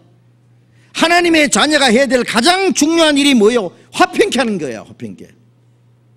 우리가 죄로 하나님과 원수됐을 때 십자가로 화평을 이뤘잖아요. 십자가는 위에서 아래로 하나님과 인간의 화평, 옆에서 옆으로 사람과 사람의 화평입니다. 그런데 많은 그리스도인들이 이 사실을 관가하고 잊어버리고 있는 거예요. 형제와의 감정을 가지고 있으면서 몇 날 며칠 인사도 안 하고 미워하고 분을 품고 있고 내가 니한테 뭐 잘못했다고 말할 줄 아냐. 나도 자존심 있는데 쓸데없는 자존심 때문에 하나님과의 교통에 막혀 있는데도 괜찮습니까? 남을 미워하는 마음이 얼마나 자기에게 큰 손해를 보고 있는지 아세요? 다른 사람이 아무리 내게 내게 잘못해도 내가 미워하는 마음은 그 사람이 내게 잘못하는 것 못지않게 큰 죄입니다. 아세요? 용서 못하는 마음, 나는 그건 절대로 용서 못해. 절대로. 하나님도 절대로 용서 못하실 텐데 그래도 좋으냐 그 말이에요. 자기가 하나님 앞에 얼마나 큰 죄를 용서받은 걸 생각한다면 남을 용서 못하겠다는 그런 소리는 하지 않을 겁니다. 아마 형제와 화목이 이루어져야 하나님과 화목이 이루어진다는 사실을 아셔야 됩니다. 화목을 이룬다는 말이 얼마나 중요한지 아세요? 구원받은 사람, 우리 육신은 아직 얼굴이 다른 것처럼 사람 마음도 다르고 성격도 다르고 살아가는 방법도 다르고 모든 것이 달라서 안 맞는 것이 많습니다만은 우리는 이제 같은 믿음과 소망을 가지고 하나님의 영원한 생명과 그리고 삶의 목적 안에서 같은 소망과 같은 삶의 목적을 가지고 우리가 해야 될 일이 같아요. 안 맞는 것은 아주 유치한 겁니다. 작은 겁니다. 작은 것은 큰 것을 위해서 희생해야 됩니다. 그리스도인들끼리도 싸우는 거 보면 아주 작은 것 때문에 싸워. 말 한마디 잘못했다고, 감정 표현 잘못했다고, 말 표현 잘못했다고, 자기 자존심 건드렸다고 그걸 갖다가 막 계속 품고 있는 거예요. 사랑은 악한 것을 생각지 않는다고 했는데 왜 계속 생각하고 있어요? 그걸 계속 가지고 있으면요 자기 마음이 비참해집니다. 어떤 사람은요 자기가 잘못했잖아요. 잘못하지만은 잘못한 사람은 하고 잊어버립니다. 그러나 그에 대한 피해를 입은 사람은 계속 앙심을 품고 있어요. 두고 보자. 내가 언제는 내가 갚아줄 게다. 원수 차다 산말리. 대대로 원수를 갚아요. 아주 비참해집니다. 예. 그 원한을 품고 있는 사람은 정말 비참한 사람입니다. 예. 마음도 비참하고 육신도 비참하고 병에 들고 아주 창자가 썩어버린다 그러잖아요. 예. 예. 하나님 보실 때 큰 죄가 됩니다. 예. 용서하는 마음은 훌륭한 겁니다. 용서하는 것은 성을 정복하는 것보다도 더 큰 용서입니다. 아세요? 남의 허물을 용서하는 것이 얼마나 훌륭한 것인지 아세요? 용서 못하는 마음이 얼마나 째째하고 얼마나 미련한 것인지 아세요? 화목을 이룬다는 것이 참으로 중요합니다. 조그마한 문제 때문에 엄청난 일을 일으키고도 그리고도 감정을 그냥 버리지 않아요. 1차 세계대전이 왜 일어난지 아시죠? 세르비아 청년이 오스트리아 황태자 부부를 총으로 쏘아 죽인 거기서 1차 세계대전이 발발했습니다. 수천만 명이 죽었습니다. 아세요? 조그마한 죄가 엄청난 재앙을 불러옵니다. 우리도 지금도 마찬가지예요. 어떤 일이 있을 때 그냥 스쳐 지나가 버리면 별거 아닌데 그걸 가지고 있으면 그것이 자기에게나 남에게 엄청난 불행을 가져올 수 있어요. 그래서 먼저 형제와 화목하고 그리고 하나님께 예물을 드리라. 아시겠죠? 형제와 화목을 이룬다는 것이 얼마나 중요하다는 알아야 돼요. 우리가 구원받기 전에는 무조건적으로 용서받았지만 구원받은 후에 짓는 죄는 사람에게 잘못한 것은 사람과 해결을 해야 됩니다. 남 돈 떼먹었으면 갚아야 돼요. 말을 잘못했으면 가서 사과해야 돼요. 남을 상하게 하고 감정을 건드렸으면 가서 빌어야 돼요. 그래야만 하나님도 용서해 주십니다. 아세요? 원망 들을 만한 일 그리고 혐의가 있으면 용서를 하고. 골로새서 3장을 잠깐 봅시다.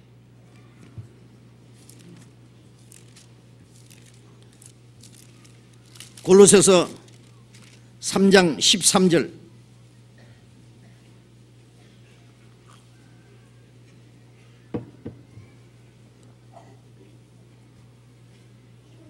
(3장) 13절 14절 같이 읽읍시다.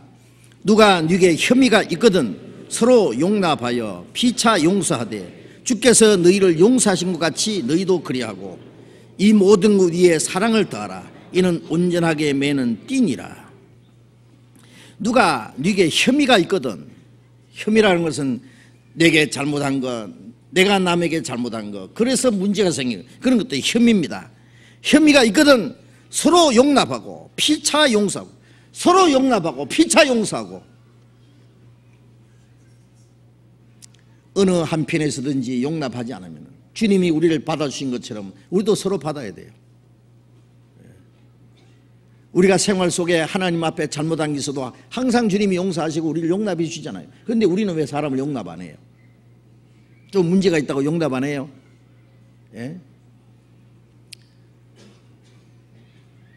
가정에서는 자녀들이 혹시 뭐 부모 속삭이게 하고 버릇없이 굴고 철없이 그래도 용서하잖아요.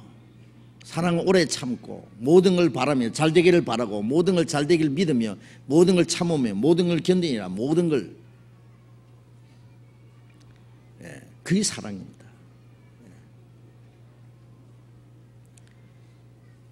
만일 용서 못하고 용납하지 못한다면 그건 하나님 앞에 큰 죄를 짓는 거예요. 그 사람은 하나님 기도해도 하나님이 안 들으실 거예요.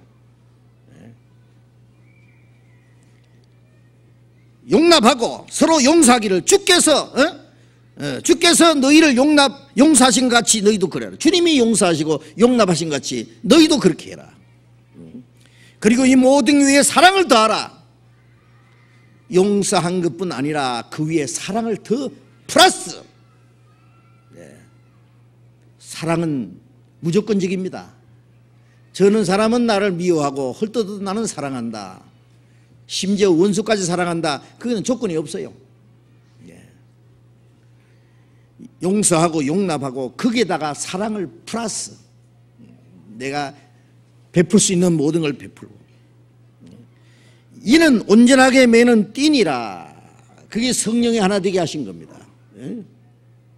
평안에 매는 줄이라 하죠. 성령. 사랑은 우리를 하나로 묶습니다. 남편과 아내도 사랑이 깨지면 언제든지 두 쪽입니다. 원수도 될 수 있습니다. 그렇죠?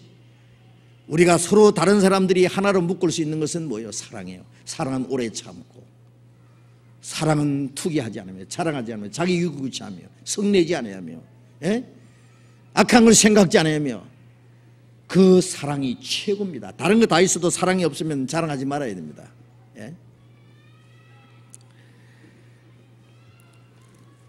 마태복음 5장 잠깐 다시 돌아봅시다.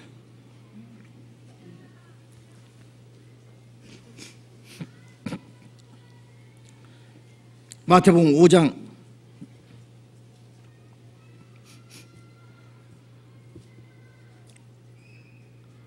25절 봅니다. 너를 송사하는 자와 함께 길에 있을 때에 급히 사화하라. 그 송사하는 자가 너를 재판관에게 내어주고 재판관이 관리에게 내어주어 옥에 가둘까 염려하라. 진실로 네게 이르노니 네가 홀이라도 남김이 없이 다 갚기 전에는 결단코 거기서 나오지 못하리라. 여기 너를 송사하는 자와 함께 길에 있을 때, 이 송사하는 자는요, 예수님 당시나 오랫동안요, 지금도 마찬가지입니다. 내가 잘못하면은 나를 송사하는 사람이 있어요. 남에게 내가 돈을 떼먹었다든지, 남의 돈을 내가 떼먹었다든지, 남에게 큰 해를 입혔다든지, 내가 교통사고를 내서 남에게 큰 피해를 줬다든지, 그러면 피고가 있고 원고가 있어요. 그렇죠? 그 사람이 나를, 피해자가 가해자를 고발합니다. 어디로 끌고 갑니까? 맥살을 탁 잡고 가자 이놈아. 어디로? 재판장으로 끌고 가는 거예요. 이제 재판장 앞에 가기 전에 급히 사화하라 그랬어요. 급히. 길에 있을 때. 무슨 길입니까? 재판을 받기 위해서 끌려가는 길입니다. 그래서 그 자기를 송사하는 자와 함께 길에 있을 때 급히 사화하라. 요즘 말로 뭐예요? 아주 빨리 합의를 봐라 그거예요. 일본 말로는 쇼부보라 그런 게.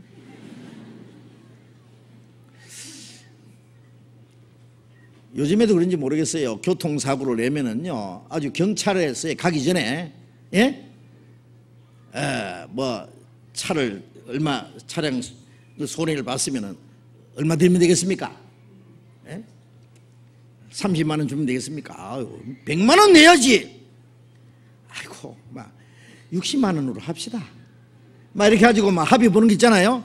그래가지고는 얼른 돈 주고 헤어지든지. 그렇죠? 자기 전화번호 가르쳐 주고, 우리 경찰서에 가지 말고 우리끼리 좋게 합시다. 다쳤어요.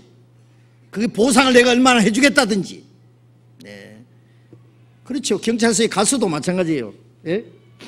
재판을 받기 전에 어쩔래요? 당신들 가해자와 피해자 사이에 합의를 보고 한다면은 빨리 이 사건을 해결하도록 해주겠습니다. 그런 수가 있어요. 그래서 그게 재판 판결이 나기 전에 빨리 합의 보는 겁니다. 그렇죠? 내가 물질적으로 손해를 끼쳤으면은 내가 그게 정당한 보상을 해주겠다든지, 급히 사화하라. 그렇죠? 만일 그렇지 않고 어물어물하다가 송사하는 자가 너를 재판관에게 넘겨주고 재판관이 그 다음에 이제 재판관 앞에 가려면 재판을 하겠죠. 재판 받아가지고 감옥에다가 쳐넣어버리면은 홀이라도 남김이 없이 갔기 전에는, 홀이가 뭐예요? 털끝만한 겁니다. 우리 말로는 단 일전이라도 남김없이 다 갚지 않으면은 결단코 나오지 못하리라. 그래서 합의 보는 게 훨씬 나은 수가 있습니다. 예? 홀이라도 남김없이 엄청난 빚을 진 사람이, 어떤 엄청난 그 피해를 입힌 사람이 무엇으로 갚겠어요? 못 나온다는 말이요. 나오지 못하리라. 이것은 우리에게 아주 중요한 교훈을 주시는 말씀이죠. 우리를 송사하는 자가 누구예요? 요한복음 5장을 봅시다. 5장 45절.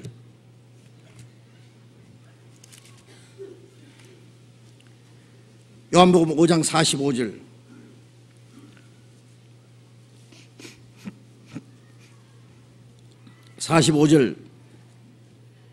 같이 읽읍시다.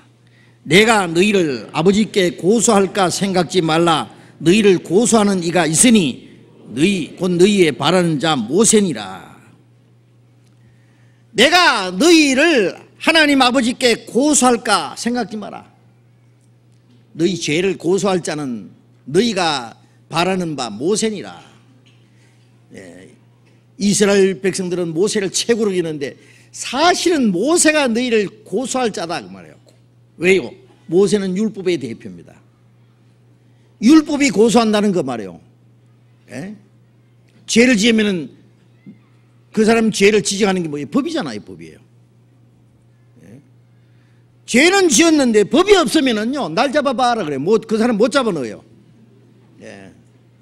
저 사람이 죄는 있는데 도저히 저 사람을 처벌할 법이 없으면은요, 어떻게 할 수가 없어요. 법이 없는데.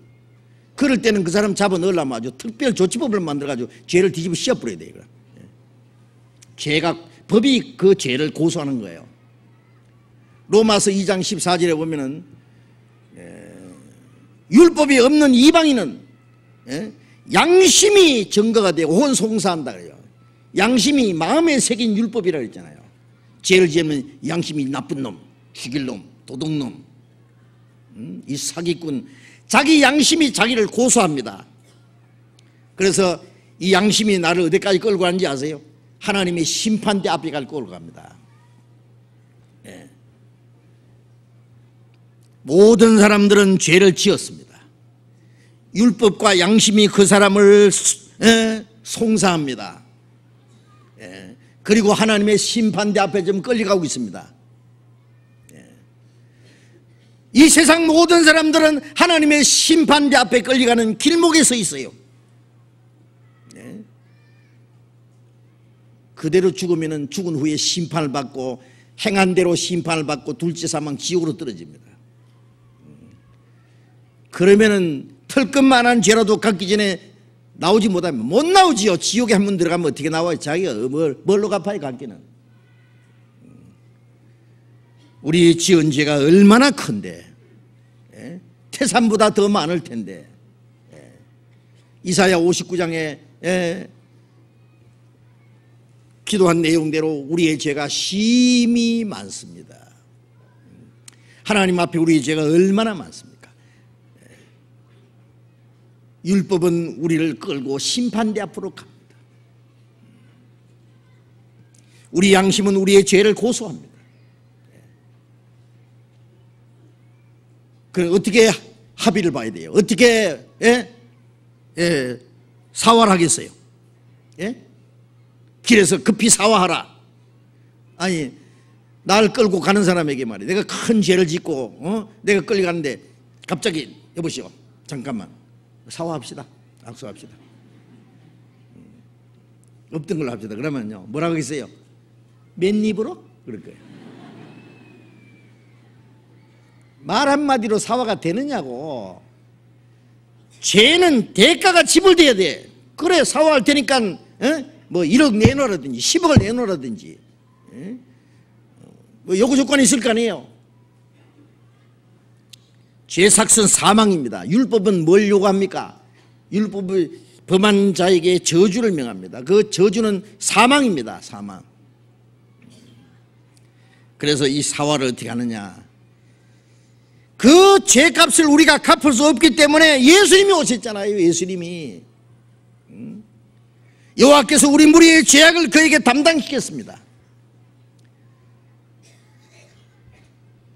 죄 없는 거룩한 몸을 가지고 죄를 한 번도 지은 일이 없는 그 의인에게다가 우리의 죄를 그 몸에다가 짊어지었습니다.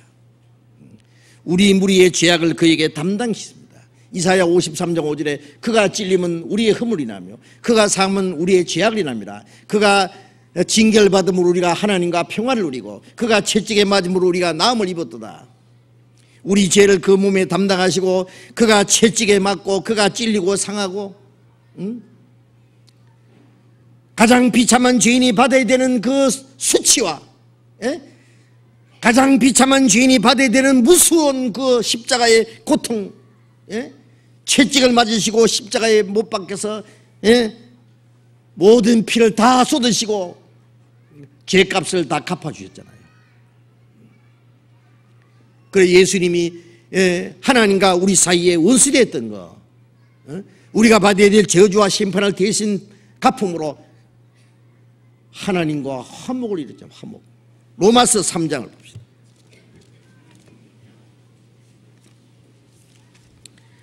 로마서 3장 25절.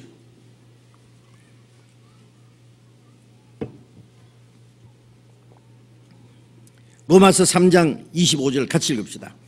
이 예수를 하나님이 그의 피로 인하여 믿음으로 말미암는 화목제물로 세우셨으니 이는 하나님께서 길이 참으시는 중에 전에 지은 죄를 관고하심으로 자기의 의로우심을 나타내려 하심이니.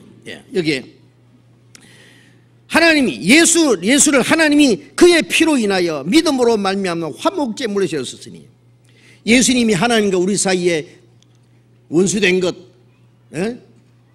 그것을 해결하는 화목제물이 되었어요. 화목제물. 원수된 것을 십자가로 소멸하시고 화목제물로 세웠었으니. 그런데 믿음으로 말미암는 화목제물이라는 게 뭐예요? 예수님이 십자가 죽으시고 흘리신 피로 화목을 이루셨는데 이걸 믿어야만 화목이 이루어지는 거예요.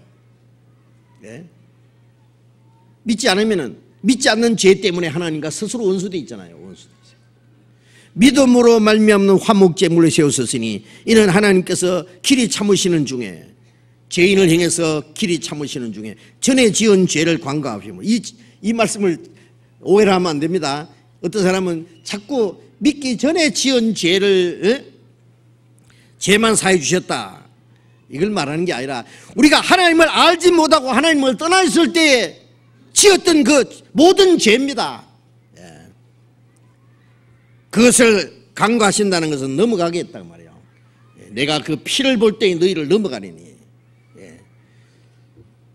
예수님이 십자가에 죽으신 그 십자가의 공로로 흘리신 피로 우리가 하나님을 떠나서 우리 악한 행실로 지었던 그 모든 죄를 하나님의 심판이 넘어가겠단 말이에요. 넘어가죠. 그래서 하나님과 화목이 이루어졌잖아요. 그러니까 나를 끌고 가는 사람이 여보시오, 아니 그 죄값 다 갚아줬잖아요. 죄 없는 하나님의 독생자가 십자가 죽어서 내가 받을 저주와 심판을 받았잖아요. 죄값은 사망인데 죄 없는 분이 죽었잖아요. 그리스도께서 한 번 죄를 위해서 죽어서 그 죄를 담당하셨잖아요. 그 피로써 죄값을 영원히 갚았잖아요. 그러면 율법이 뭐라고 합니까? 아 그렇죠, 그거 당연하지요. 양심도 뭐라고 합니까? 아 그렇죠. 율법의 저주에서 양심의 송사에서 해방되는 거예요. 내가 지은 죄보다도 주님이 갚으신 그 죄의 값이 훨씬 더 크기 때문에 우리의 죄를 영원히 씻고도 남는다고 말이에요. 로마서 5장 10절을 또 봅시다. 로마서 5장 10절 같이 읽어봅시다. 곧 우리가 원수 되었을 때에 그 아들의 죽으심으로 말미암아 하나님으로 더불어 화목되었은즉 화목된 자로서는 더욱 그의 살으심을 인하여 구원을 얻을 것이니. 우리가 원수 되었을 때, 우리 악한 행실로 하나님과 원수 되었을 때 그의 아들의 죽으심으로 말미암아 하나님으로 더불어 화목되었은즉. 재판장이 누구십니까? 하나님이시잖아요. 하나님이 자기 아들을 희생함으로 이 우리 같은 죄인과 하나님과 화목이 이루어졌어요. 화목된 자로서는 더욱 그의 살으심을 인하여 구원 얻었기. 예수님이 죽으심으로 한몫되시고 살으심으로 우리를 하나님 나라까지 데려가시는 거예요. 예? 요한일서 2장 2절 보겠습니다. 요한계시록 앞에 요한일서 2장 2절. 요한일서 2장 2절 같이 2장 2절 같이 읽읍시다. 저는 우리 죄를 위한 화목 제물이니 우리만 위할 뿐 아니고 온 세상의 죄를 위하십니다. 저는 예수님은 우리 죄를 위한 화목 제물이니 하나님과 화목이 이루어졌잖아요. 화목 제물이니 우리만 위할 뿐 아니라 온 세상의 죄를 위하십니다. 우리 믿는 사람 죄뿐 아니라 온 세상 죄를 다 지고 가셨기 때문에 하나님과 화목이 이루어졌습니다. 이 사실을 믿을 때 우리는 하나님과 화목이 이루어졌어요. 믿지 않는 사람은 믿지 않는 그 죄 때문에 화목이 이루어지지 않은 거예요. 예? 한쪽에서는 원수된 걸 소멸하고 자 화목합시다, 사화합시다. 여보시오 당신 죄값은 갚았으니 걱정하지 마시오 그러는데 필요 없어요. 나는 내가 내 죄 갚았지 뭐로 화목해. 사화해. 필요 없어요. 안 믿는 것은 하나님과 사화를 안 하는 거예요. 예, 지옥으로 끌려가면서도 사화 안 하겠다는 거예요. 로마서 2장 봅시다. 로마서 2장 4절부터 제가 읽겠습니다. 로마서 2장 4절. 혹 네가 하나님의 인자하심이 너를 인도하여 회개케 하심을 알지 못하여 그의 인자하심과 용납하심과 길이 참으심의 풍성함을 멸시하느뇨. 다만 네 고집과 회개치 않은 마음을 따라 진노의 날 곧 하나님의 의로우신 판단이 나타나는 그날에 임할 진노를 네게 쌓는도다. 하나님이 너를 인도하여 회개케 하십니다. 하나님이 사람을 인도해서 회개하도록 오래 참고 기다리시잖아요. 그런데 그 용납하심과 인자하심과 길이 참으심의 풍성함을 멸시하느뇨. 하나님의 은혜와 용서를 멸시하는 거예요. 믿지 않는 사람은. 다만 네 고집과 회개치 않은 마음을 따라 믿는 것이 회개죠. 믿는 것이 돌이키고 믿어야 돼요. 마음을 따라 진노의 날 곧 하나님의 의로우신 판단이 나타나는 그날에 임할 진노를 네게 쌓는다. 끝까지 고집하고 회개치 않으면은요 하나님의 의로운 판단이 나타나는 그날이 하나님의 심판대 앞에 가서 행한 대로 심판받아서 둘째 사망 지옥으로 떨어지면은 영원히 나오지 못하는 것이요. 지옥은 홀이라도 남김없이 결단코 나오지 못하리라. 못 나온다는 말씀이에요. 그런데 우리가 지은 그 모든 죄의 대가를 주님이 갚아주심으로 우리는 하나님과 화목이 이루어졌고 이제 심판대 앞에 갈 필요 없이 다시는 심판과 저주를 받을 필요 없이 만들어놨습니다. 그리스도 예수 안에 있는 자에는 결코 정죄함이 없다. 정죄와 심판이 없습니다. 하나님과의 화목이 이루어졌습니다. 믿지 않는 사람은 그 믿지 않아야함으로 하나님과의 스스로 원수가 되어 있다는 것을 설명하는 겁니다. 그래서 하나님과의 화목이 이루어진 사람들은 영원히 죄로 말미암아 하나님의 심판과 저주를 받아야 될 사람들이 화목이 이루어진 사람들은 당연히 사랑과의 화목도 이루어야 됩니다. 그렇죠? 화목이라는 건 정말 아름다운 거예요. 우리나라 같은 동족끼리 말이죠. 사상 대립으로 싸워서 얼마나 많은 동족의 피를 흘렸습니다. 전쟁 이후에 얼마나 많은 희생이 있었습니까? 북한에서는 얼마나 많은 애매한 사람이 굶어 죽기까지 했지 않습니까? 아직까지 대립을 해가지고 언제든지 전쟁할 수 있는 그걸 비하면은 뭐 불바다를 만들겠다든지 말이죠. 이제 그런데 지금은 이제 완전한 이제 평화 협정을 이루자. 이제 핵 폐기만 하면은 평화 조약, 평화 협정을 해서 영구적인 평화를 가지자. 뭐 좋은 일이죠. 그게 동족이 사는 일이죠. 그걸 안 한다면은 스스로 잠이라는 겁니다. 그렇죠? 하나님과의 평화도 마찬가지입니다. 사람과의 평화도 마찬가지입니다. 평화는 아름다운 겁니다. 평화는 행복한 겁니다. 평화는 생명입니다. 반대로 불안은 불행이고 죽는 거예요. 우리 하나님과의 화목을 이룬 사람들은 사람끼리도 화목을 이루어야 되고, 그게 서로 용서와 사랑을 더해야 되는 겁니다. 오늘 여기까지만 공부하겠습니다. 기도합시다.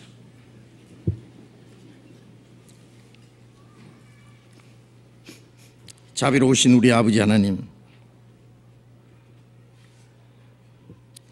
하나님을 멀리 떠나 죄 가운데 행하던 우리들, 하나님의 거룩한 율법을 범함으로 율법의 저주와 죽음과 영원한 심판과 멸망을 받을 수밖에 없는 우리를 불쌍히 여기시고, 주님이 우리가 받아야 될 저주와 심판을 받으시고 멸망의 구덩이에서 구원해 주신 주님 감사합니다. 우리의 영혼도 우리의 몸도 우리의 나머지 삶도 모두 주님의 피로 사였사오니 주의 것입니다. 주님이 우리의 마음과 우리의 생활을 온전히 주장해 주시고 남은 생에는 오직 하나님의 뜻과 영광을 위해서 살 수 있도록 인도해 주시옵소서. 주님이 우리에게 주신 이 놀라운 율법의 의미와 표준을 우리가 배웠습니다. 살인하지 말라고 명하신 그 계명, 그보다 더 높은 계명, 미워하는 자, 또 하는 자, 형제를 욕하고 모독하는 그것도 살인행위라는 것을 저희들이 배웠습니다. 주님, 우리를 그 모든 죄에서부터 벗어나게 해 주시옵소서. 마음속에 형제를 미워하는 마음, 감정을 가지고 있는 마음, 불안한 마음이 있으면 그 모든 죄를 용서해 주시고 형제와 화목함으로 하나님과의 화목도 온전히 이루어질 수 있다는 것을 깨닫게 해 주시옵소서. 우리 마음속에 하나님과의 사이에 조금이라도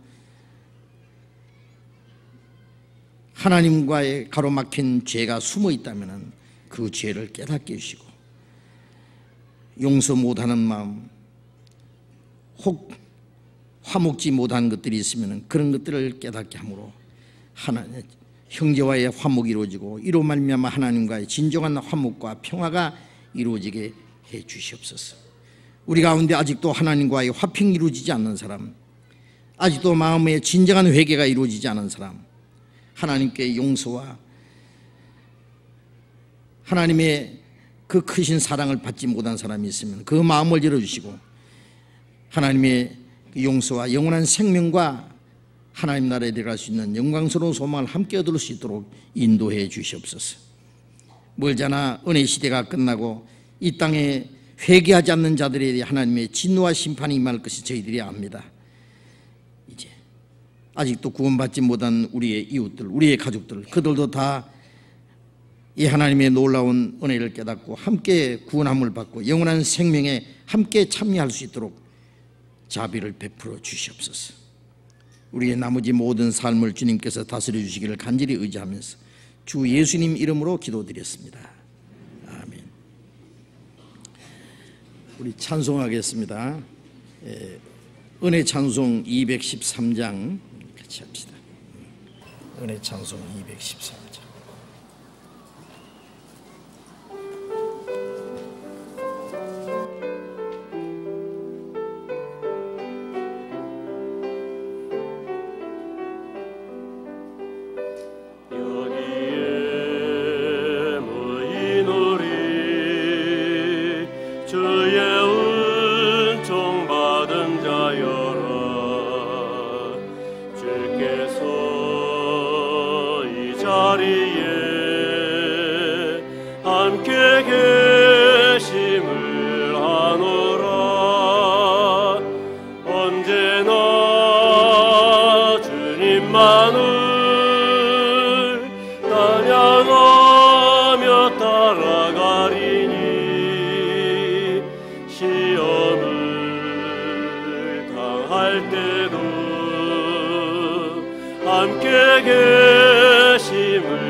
주의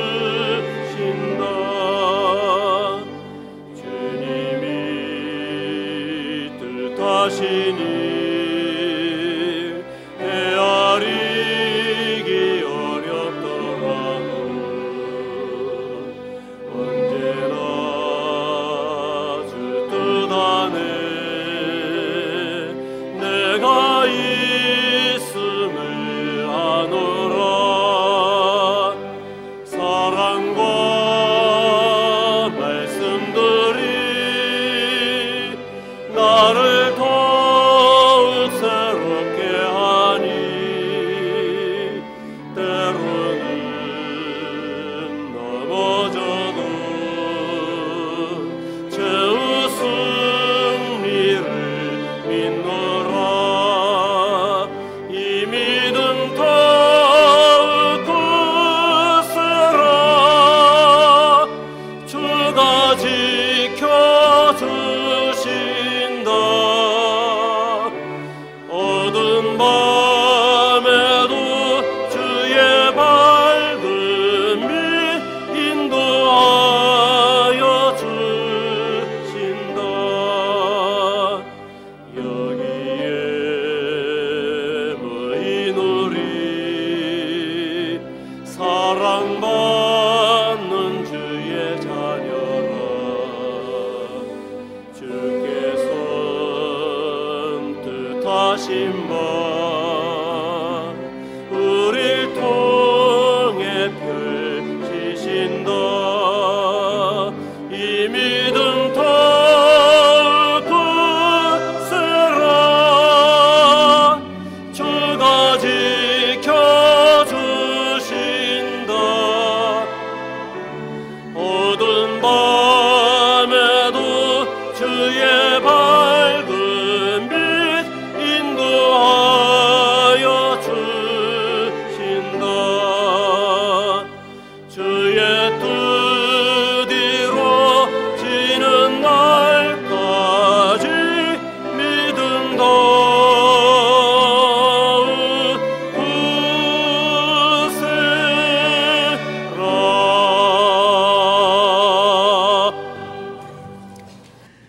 장로님 광고해 주시겠습니다.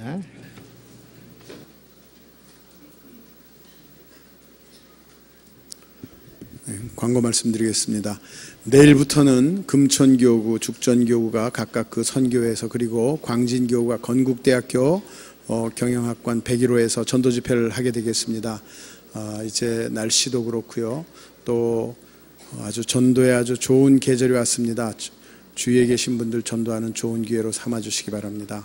지난주에는 아시는 대로 중집회가 끝났습니다. 그래서 이번에도 많은 분들이 구원을 받으신 걸로 아는데요. 그래서 오늘 오후 2시부터 4시까지 교육은 201호에서 새신자 모임이 있습니다. 오늘은 구약에 나타난 그리스도라는 제목으로 하게 되니까요. 새신자 교회에 많이 참석할 수 있도록 안내해 주시기 바랍니다. 추계 수양회가 10월 3일부터 있습니다. 여러분들 미리 계획하셔서 전도의 기회로 삼으시기 바랍니다. 오늘 이 자리에서는 이따 오후 2시부터 은빛 장년 교제가 있습니다. 은빛 장년회 회원들께서는 식사하시고 이 자리로 오후 2시까지 오셔서 많은 교제해 주시기 바랍니다.